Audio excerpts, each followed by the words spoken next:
Hi అండి, నేను మీ Vahini. Welcome to our channel Tarak Vahini TET and DSC. ఈ ఛానల్లో ప్రతిరోజు కూడా ఏపీ టెట్ డిఎస్సి సిలబస్ పై వీడియో క్లాసెస్ అనేవి ఫ్రీగా ఉంటాయి. ఇంకా ఎవరైనా ఛానల్ని సబ్స్క్రైబ్ చేసుకోకపోతే వెంటనే సబ్స్క్రైబ్ చేసుకోండి. అలాగే ఎయిమ్ ఫర్ డిఎస్సి అనే టెలిగ్రామ్ గ్రూప్లో every Sunday 6 PM weekly test అనేది ఫ్రీగా ఉంటుంది. ఇంకా ఎవరైనా గ్రూప్లో జాయిన్ అవ్వకపోతే టెలిగ్రామ్ని ఇన్స్టాల్ చేసుకొని ఎయిమ్ ఫర్ డిఎస్సి అని సెర్చ్ చేస్తే మన గ్రూప్ ఓపెన్ అవుతుంది. అది పబ్లిక్ గ్రూప్, ఎవరైనా జాయిన్ అవ్వచ్చు. ఈ రోజు ఈ వీడియోలో ఏం తెలుసుకుందామంటే 10th క్లాస్ బయాలజీకి సంబంధించి మనమైతే కొత్త సిలబస్ ఏదైతే ఉందో దానికి నోట్స్ ప్రిపేర్ చేసుకున్నాము. దాని పీడిఎఫ్ కూడా ఆల్రెడీ చాలా మంది తీసుకున్నారు, చాలా బాగుందని చెప్పారు. నాకు తెలిసి మీకు రివిజన్స్ కూడా అయిపోయి ఉంటాయి.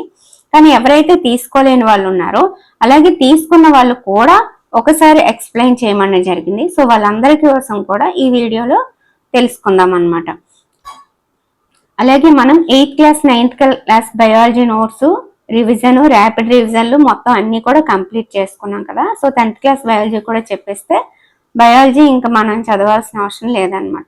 ఇప్పుడైతే మనము 10th క్లాస్ బయాలజీలోనే ఫస్ట్ చాప్టర్ అయిన జీవక్రియల గురించి తెలుసుకుందాం. వీడియోని చివరి వరకు చూడండి, మొత్తం క్లియర్గా కూడా మీకు అర్థమయ్యే విధంగా రాయడం జరిగింది. సో ఇదంతా కూడా ఒకసారి నేను చెప్పేస్తే మీకు ఇంకా క్లారిటీగా ఉంటుంది. అవసరమైన దగ్గర పిక్చర్స్ కూడా వేయడం జరిగింది. సో అవన్నీ కూడా మనము క్లియర్గా తెలుసుకుందాం, ఓకేనా. వీడియోని చివరి వరకు చూసి మీకు నచ్చితే ఖచ్చితంగా ఒక లైక్ చేయండి. సో నోట్స్ని ఇలా రాసి మీకు చెప్పినందుకైనా సరే మీరు లైక్ చేయాలన్నమాట. చాలా రోజులు పట్టింది. ఓకే, జీవక్రియలు.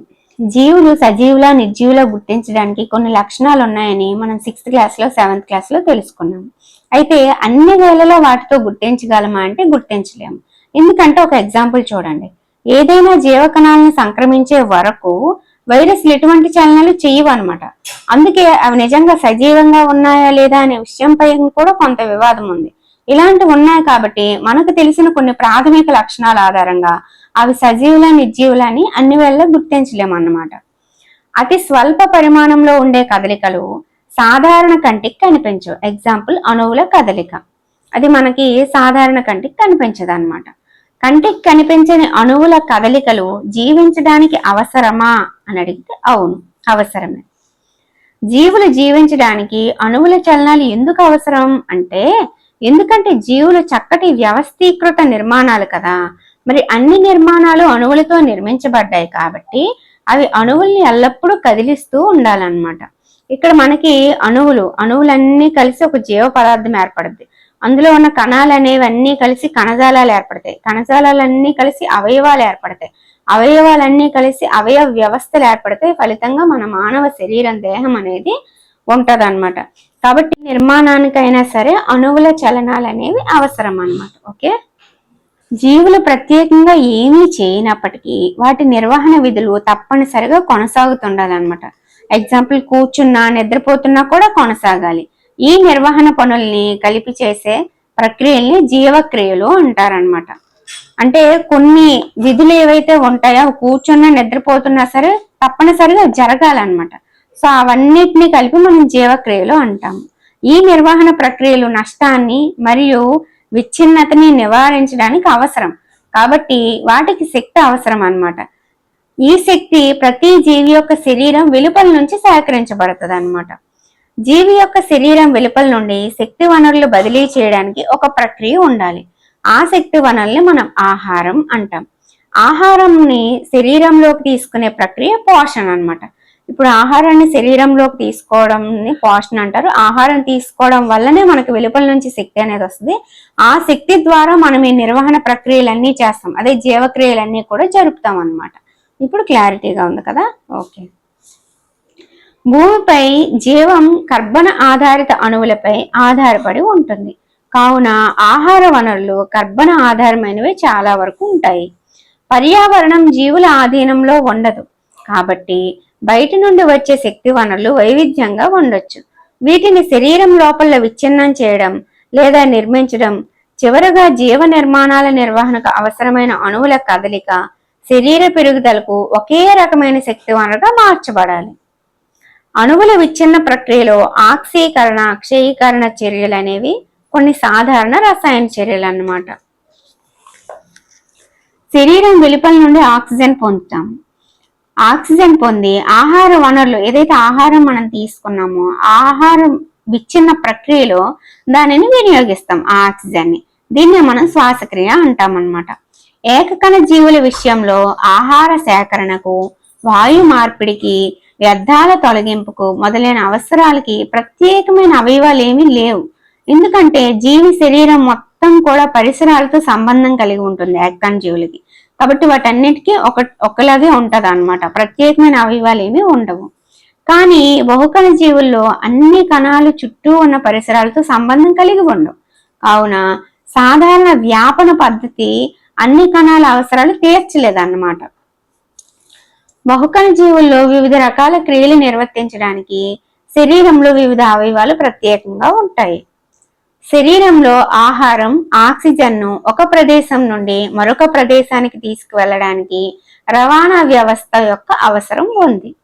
శరీరం నుండి వ్యర్థాలు తొలగించే ప్రక్రియని విసర్జన అంటారు. రవాణా వ్యవస్థ వ్యర్థాలను కణాల నుండి విసర్జన కణజాలానికి తరలిస్తుంది అన్నమాట. బహుకణ జీవుల్లో శరీర నిర్మాణానికి సంబంధించిన ప్రాథమిక నియమాలు అనుసరిస్తే విసర్జన కోసం ప్రత్యేక కణజాలం అభివృద్ధి చేయబడుతుంది బహుకణ జీవుల్లో. ఇప్పుడు మన జీవి నిర్వహణకి అవసరమైన ప్రక్రియలు అనేవి కొన్ని ఉంటాయి అన్నమాట. పోషణ, శ్వాసక్రియ, రవాణా, విసర్జన. ఇప్పుడు ఒక్కొక్క దాని గురించి డీటెయిల్డ్ గా మనకి టెక్స్ట్ బుక్ లో ఇవ్వడం జరిగింది.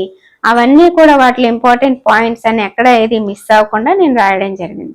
సో ఈ 4ని మనం ఎక్స్ప్లెయిన్ చేసుకోగలిగితే ఈ చాప్టర్ అయిపోద్ది అనమాట.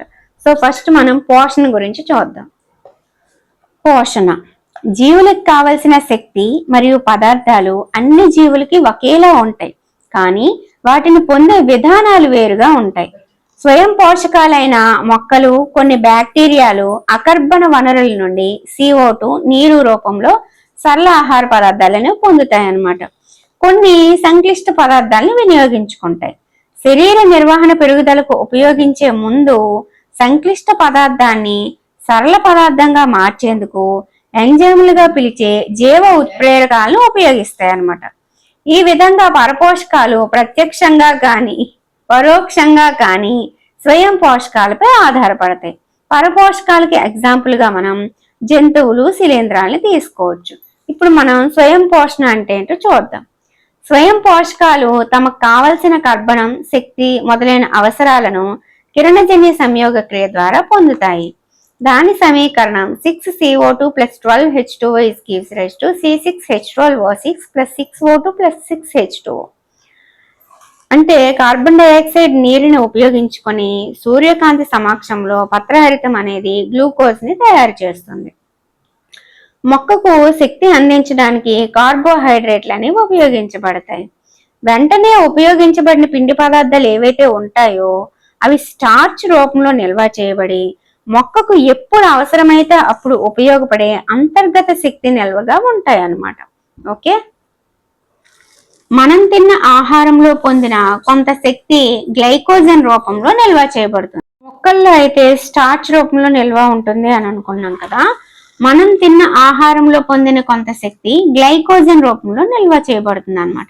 ఇప్పుడు కిరణజన్య సంయోగక్రియ గురించి క్లియర్ గా చూద్దాం. పత్రహరితం ద్వారా కాంతి శక్తి శోషణ చెందడం, కాంతి శక్తి రసాయన శక్తిగా మారుట, మరియు నీటి అణువులు హైడ్రోజన్, ఆక్సిజన్ గా విచ్ఛిన్నం చెందడం, కార్బన్ డైఆక్సైడ్ పిండి పదార్థంగా క్షేకరణం చెందడం, ఈ క్రియలు అనేవి మనకి ఇందులో కనిపిస్తాయి. ఈ చర్యలు ఒకదాని తర్వాత ఒకటి వెంటనే జరగాల్సిన అవసరం లేదు. ఎందుకంటే ఎడారి మొక్కలు నైట్ CO2 తీసుకుని మార్నింగ్ పత్రహరితం శోషించుకున్న శక్తిని వినియోగిస్తాయి అన్నమాట. కాబట్టి ఒకదాని తర్వాత ఒకటి వెంటనే జరిగిపోవాలనేమి లేదు. హరిత రేణువులు అంటే ఆకులోని ఆకుపచ్చని చుక్కలు లేదా పత్రహరితాన్ని కలిగిన కణాంగాలను మనం హరిత రేణువులు అంటాం. మరి పత్ర రంధ్రాలు అంటే పత్రాల యొక్క అడుగు భాగంలోని సూక్ష్మ రంధ్రాలు అన్నమాట. ఈ పత్ర రంధ్రాల ద్వారానే వాయు మార్పిడి అనేది జరుగుతుంది కిరణజన్య సంయోగక్రియలో. పత్రాలే కాకుండా కాండాలు, వేర్ల ఉపరితలం ద్వారా కూడా వాయు మార్పిడి జరుగుతుంది అన్నమాట. CO2 అవసరం లేనప్పుడు కిరణజన్య సంయోగక్రియలో పత్ర రంధ్రాలను మొక్క మూసేస్తుంది. అంటే నీటి ఆవిరి వృధా కాకుండా అన్నమాట. రక్షక కణాలంటే పత్రరంధ్రాలు మూసుకోవడం తెరుచుకోవడం అనే చర్య వీటి ద్వారానే జరుగుతుంది. రక్షక కణాల్లోకి నీరు ప్రవహించినప్పుడు అవి ఉబ్బి పత్రరంధ్రాలు అనేవి తెరుచుకుంటాయి. రక్షక కణాలు కుచించుకుపోతే పత్రరంధ్రాలు మూసుకుంటాయి. ఇది ఆకు అడ్డుకోత యొక్క పిక్చర్. ఓకే, దారువు, పోషక కణజాలం, పత్రదళం, మధ్య ఈనె, నాళికా పుంజం, మైనపు అవభాసిని, ఊర్ధ్వ బాహ్య చర్మం, పత్రహరితం, గాలి గదులు, రక్షక కణం, అధో బాహ్య చర్మం, ఇది ఊర్ధ్వ బాహ్య చర్మం, పైన మైనపు అవభాసన ఉంటుంది అన్నమాట. ఇప్పుడు ఇక్కడ చూద్దాం. మొక్కలు కిరణజన్య సంయోక్రియలో ఉపయోగించే నీరు భూమిలోని వేర్ల ద్వారా శోషించుకుంటాయి.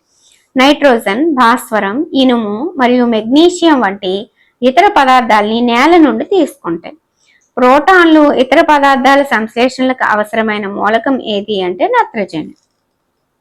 నత్రజని అకర్బన నైట్రేట్ల రూపంలో తీసుకోబడుతుంది, లేదా వాతావరణ నత్రజని నుండి బ్యాక్టీరియా ద్వారా తయారు చేయబడిన సేంద్రియ సమ్మేళనాల రూపంలో తీసుకోబడతాయి.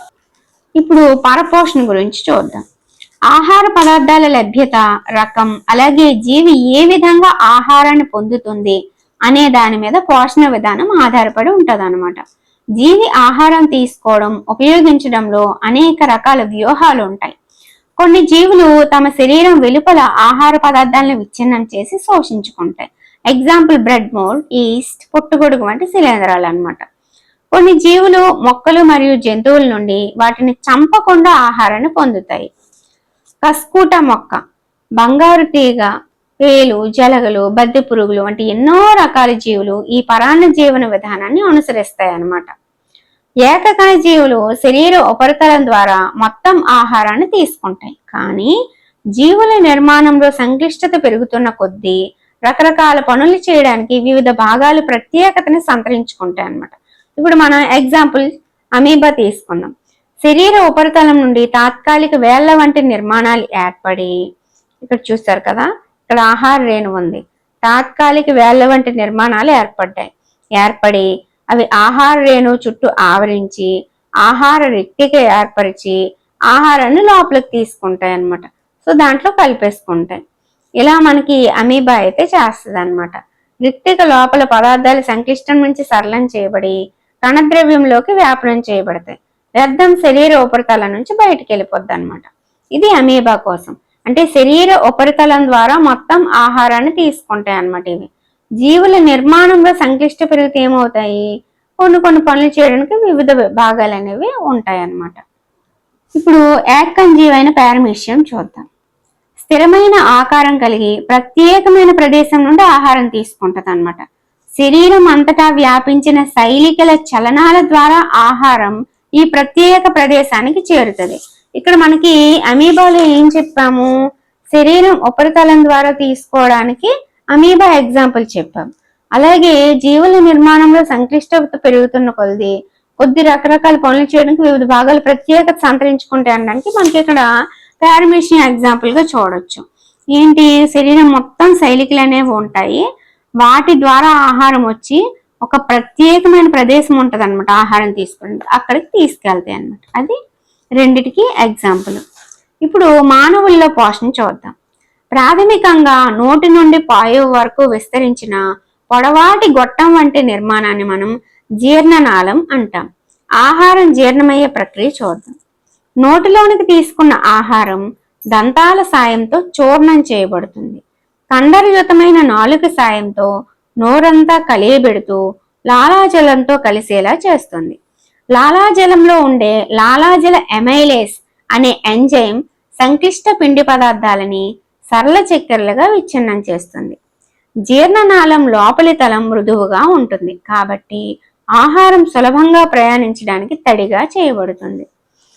ఆహార స్వభావం సంక్లిష్టం. ఇది జీర్ణనాళం నుండి శోషించబడాలి అంటే చిన్న అణువులుగా విచ్ఛిన్నం అవ్వాల్సిందే. జీవ ఉత్ప్రేరకాలైన ఎంజైములతో ఇలా చిన్న అణువులుగా విచ్ఛిన్నం అవుతుంది అన్నమాట. జీర్ణనాళంలో కండరయుతమైన లోపల భాగం యొక్క సంకోచ సడలికల వలన ఆహారం ముందుకు నెట్టబడుతుంది. జీర్ణనాళం మొత్తం ఈ విధమైన తరంగాకార చలనాలు జరుగుతాయి. వీటిని పెరిస్టాలిక్ చలనాలు అంటారు. మనకి ఎగ్జామ్లో అడగొచ్చు, జీర్ణనాళంలో జరిగే చలనాలు ఏమిటి అని. తరంగాకార చలనాలు లేదా పెరిస్టాలిక్ చలనాలు అనేది గుర్తుపెట్టుకోండి. నెక్స్ట్, నోటి నుండి ఆహారం జీర్ణాశయంలోకి ఆహార వాహిక ద్వారా వెళ్తుంది. జీర్ణాశయ గోడల్లో ఉండే జఠర గ్రంథులు జీర్ణాశయంలో ఆహారాన్ని జీర్ణం చేస్తాయి అన్నమాట. ఇప్పుడు మనం నోటి నుంచి జీర్ణాశయం వరకు తెలుసుకున్నాం. ఇప్పుడు జీర్ణాశయ గోడల్లో ఉండే జఠర గ్రంథులు జీర్ణం చేస్తాయి. మరి జఠర గ్రంథుల్లో హైడ్రోక్లోరిక్ ఆమ్లం, శ్లేష్మం, ప్రోటీన్లను జీర్ణం చేసే పెప్సిన్ అనే ఎంజైము జఠర గ్రంథులు విడుదల చేస్తాయి. హైడ్రోక్లోరిక్ ఆమ్లం ఆమ్ల మాధ్యమాన్ని ఏర్పరచడం ద్వారా పెప్సిన్ ఎంజైమ్ చర్యల్ని సులభతరం చేస్తుంది అన్నమాట. శ్లేష్మం ఏం చేస్తుంది అంటే జీర్ణాశయం లోపలి పొరని రక్షిస్తుంది. జీర్ణాశయం నుండి ఆహారాన్ని కొద్ది కొద్దిగా చిన్న పేగులోనికి విడుదల చేసే సంవరణీ కండరం జీర్ణాశయం నుండి ఆహారం బయటికి వెళ్ళడాన్ని నియంత్రిస్తూ ఉంటుంది. వివిధ జంతువులలో అవి తినే ఆహారాన్ని బట్టి వాటి చిన్న పేగుల పొడవు అనేది వేరువేరుగా ఉంటుందన్నమాట. గడ్డి తినే శాకాహారుల్లో చిన్న పేగు పొడవుగా, పులి లాంటి మాంసాహారుల్లో చిన్న పేగు పొడవు తక్కువగా ఉంటుంది. ఇంపార్టెంట్. ఇప్పుడు పిండి పదార్థాలు, మాంసకృతులు, కొవ్వులు సంపూర్ణంగా జీర్ణమయ్యే ప్రదేశం ఏది అంటే చిన్న పేగు. దీని కొరకు కాలేయం, క్లోమస్రావాల్ని చిన్న పేగు తీసుకుంటుంది అన్నమాట. ఇక్కడ మనకి క్లియర్ గా మళ్ళీ ఒకసారి చూసినట్లయితే పొడవుగా ఉండే జీర్ణాలం ఫస్ట్ దంతాలు, నాలుక, లాలాజలంలో కలవడం, తర్వాత లోపలికి వెళ్ళడం, అక్కడ పెరిస్టాలిక్ చలనాలు అనేవి జరుగుతాయి. ఆ తర్వాత జీర్ణాశయంలోకి వెళ్ళేటప్పుడు ఆ గోడలో జఠర గ్రంథులు అనేవి ఉంటాయి. ఆ జఠర గ్రంథులు అనేవి హైడ్రోక్లోరిక్ ఆమ్లం, శ్లేష్మం, ప్రోటీన్లు జీర్ణం చేసే పెప్సిన్ అనే ఎంజైమ్ ఇవన్నీ విడుదల చేస్తూ ఉంటాయి. అవి ఏం చేస్తాయని తెలుసుకున్న తర్వాత చిన్న పేగు పొడవు అనేది ఒక్కొక్క జంతువుల్లో ఒక్కో విధంగా ఉంటుంది. పిండి పదార్థాలు, మాంసకృతులు, కొవ్వులు సంపూర్ణంగా జీర్ణమయ్యేది చిన్న పేగులు అనేది తెలుసుకున్నాం. అలాగే చిన్న పేగులు కాలేయం, క్లోమస్రావాలు తీసుకుంటుందని తెలుసుకున్నాం. జీర్ణాశయం నుంచి వచ్చిన ఆహారం ఆమ్లయుతంగా ఉంటుంది. కాలేయం నుండి విడుదలైన పైత్యరసం కొవ్వులపై పనిచేయడమే కాకుండా ఆహారం క్షారయుతంగా మారడంలో కూడా సహాయపడుతుంది. Note this point. పైత్యరసం అనేది కొవ్వులపైన పనిచేయడమే కాకుండా ఆహారం క్షారయుతంగా మారడంలో కూడా సహాయపడుతుంది. పైత్యరస లవణాలు కొవ్వులను సరళం చేయడం, మురికిపై సబ్బు యొక్క తరలీకరణ చర్యలాగానే ఉంటుందన్నమాట. క్లోమరసాన్ని స్రవిస్తుంది. దీనిలో ప్రోటీన్లను జీర్ణం చేసే ట్రిప్సిన్, తరలీకరణ చెందిన కొవ్వులను విచ్ఛిన్నం చేసే లైపేస్ ఉంటాయి. క్లోమరస్ ఎంజైమ్లు పనిచేయాలంటే ఆహారం క్షారయుతంగా మారాలి. ఆ పని పైత్యరసం చేస్తుంది అనమాట. క్లోమరసం ఏం చేస్తుందో తెలుసుకున్నాం. నెక్స్ట్, చిన్నపేగు గోడల్లో ఆంత్రరసాన్ని ఉత్పత్తి చేసే గ్రంథులు ఉంటాయి. దీనిలో ఉన్న ఎంజైమ్లు చివరగా ప్రోటీన్లని అమైనో ఆమ్లాలుగా, కొవ్వులని కొవ్వు ఆమ్లాలు గ్లిజరాల్గా, సంక్లిష్ట పిండి పదార్థాన్ని గ్లూకోజ్గా మార్చుతాయి. చిన్నపేగు లోపలి తలంలో పేగు యొక్క శోషణతల వైశాల్యాన్ని పెంచే చోషకాలు అని పిలువబడే అనేక వేళ్ల వంటి నిర్మాణాలు ఉంటాయి. ఆంత్ర చోషకాలు జీర్ణమైన ఆహారాన్ని రక్తంలోకి శోషణ చేసేందుకు ఎక్కువగా రక్తనాళాలని కలిగి ఉంటాయి అన్నమాట. ఇప్పుడు ఆహారం ఎలా జీర్ణమైందో తెలుసుకున్నాం. జీర్ణం కాని ఆహారం పెద్ద పేగుకు చేరుకుంటుంది. పెద్ద పేగు గోడలు దానిలోని నీటిని శోషిస్తాయి అన్నమాట. నీరు శోషణం చెందగా మిగిలిన పదార్థం పాయువు ద్వారా బయటికి విసర్జించబడుతుంది. ఈ వ్యర్థాలను బయటికి పంపబడే చర్య పాయు సంవరణి కండరం చేత నియంత్రించబడుతుంది. ఇప్పుడు మనం అసలు మానవుల్లో పోషణ ఆహారం తీసుకోవడం దగ్గర నుంచి అది జీర్ణమయ్యే వరకు తెలుసుకున్నాం. జీర్ణనాళం, దంతాలు, నాలుక, లాలాజల ఎంజైము, తర్వాత పెరిస్టాలిక్ చలనాలు, తర్వాత జీర్ణాశయంలో జఠర గ్రంథులు అవి విడుదల చేసేవి, అవి చేసే పని. నెక్స్ట్ చిన్న పేగు, అందులో ఉండే కాలేయం, క్లోమస్రావాలు, అలాగే పైత్యరసం చేసే పని. క్లోమరసంలో ఏవి ఏ పనులు చేస్తాయి, లాస్ట్లో చిన్న పేగులో ఆంత్రరసంలో ఏవి ఎలా మారుతాయి, ఇదంతా కూడా తెలుసుకున్నాం. అలాగే జీర్ణం కాని ఆహారం అనేది పెద్ద పేగుకు చేరుకుంటుందనే విషయం తెలుసుకున్నాం. ఇప్పుడు మనం మెయిన్ స్టార్టింగ్ పాయింట్ ఎక్కడ ఉంది మనకి పోషణలో, దంతాల సాయంతో చూర్ణం చేస్తాం. మరి ఆ దంతక్షయం అనేది ఏ విధంగా జరుగుతుంది, వాటిని ఎలా కాపాడుకోవాలో చూద్దాం. దంతాలపై ఉన్న పింగాణి పొర మరియు డెంటిన్లు క్రమంగా మెత్తగా మారడానికి పిప్పి పళ్ళు లేదా దంతక్షయం కారణం అన్నమాట. దంతాలని పాచి అంటే మనం ఏదైతే తింటున్నామో ఆహార రేణువులు ప్లస్ బ్యాక్టీరియాల కణ సమూహాలు కలిసిపోయి దంతాలపైన పాచి అనేది ఏర్పడుతుంది. ఆ పాచి కప్పి ఉన్నందున లాలాజలం దంత ఉపరితలాన్ని చేరి ఆమ్లాన్ని తటస్థీకరించలేదు. తిన్న తర్వాత దంతధావనం బ్యాక్టీరియాలు ఆమ్లాలను ఉత్పత్తి చేయడానికి ముందే పాచిని తొలగిస్తుంది. దీనిని అలా వదిలేసామనుకో సూక్ష్మజీవులు దంతంలోని గుజ్జు అంటే పల్ప్ ని ఆక్రమించి వాపుని సంక్రమణాన్ని కలిగిస్తాయి. ఈ విధంగా దంతక్షయం అనేది జరుగుతుంది అన్నమాట. నెక్స్ట్ శ్వాసక్రియకు వచ్చాము. ఇప్పుడు నేను మీకు మనకి అవసరమైన 4 వ్యవస్థల్లో ఒకటి అయిన పోషణ గురించి చెప్పేశాను. నెక్స్ట్ శ్వాసక్రియ, రవాణా, విసర్జన 3 ఉన్నాయన్నమాట. కొంచెం పెద్ద టాపిక్ పోషణలోనే ఉంటుంది, మిగతా అవి అయిపోతాయి. సో ఈ వీడియోని మీరు ఎలా రిసీవ్ చేసుకున్నారు, మీకు ఇది బాగా ఉపయోగపడింది అంటే నెక్స్ట్ వీడియో కంటిన్యూ చేస్తానన్నమాట.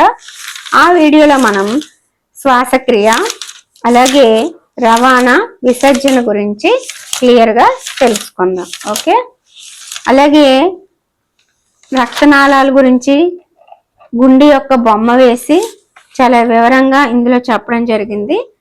మీకు ఈ వీడియో కనుక నచ్చింది అంటే పార్ట్ 2ని కంటిన్యూ చేసుకుందాం. ఇలా 10th క్లాస్ బయాలజీలో కేవలం 5 చాప్టర్సే ఉన్నాయి కాబట్టి తొందరగానే అయిపోతుంది. కానీ బయాలజీని మొత్తం కంటిన్యూ చేయాలంటే అవ్వదు. కాబట్టి ఎవరెవరు ఏమేమి అడుగుతున్నారు ఎక్కువగా అనే దాన్ని బట్టి వీడియోస్ అనేవి ఆర్డర్లో వెళ్తూ ఉంటాయి అన్నమాట. ఓకే ఫ్రెండ్స్, ఈ వీడియో మీ అందరికీ నచ్చిందని అనుకుంటున్నాను. నచ్చితే లైక్ చేయండి. ఇంకా ఎవరైనా 10th క్లాస్ బయాలజీ నోట్స్ తీసుకోకపోతే ఆ PDF కావాలి అంటే 9494163477 అనే నెంబర్కి వాట్సాప్లో మెసేజ్ చేయండి. Okay, thank you.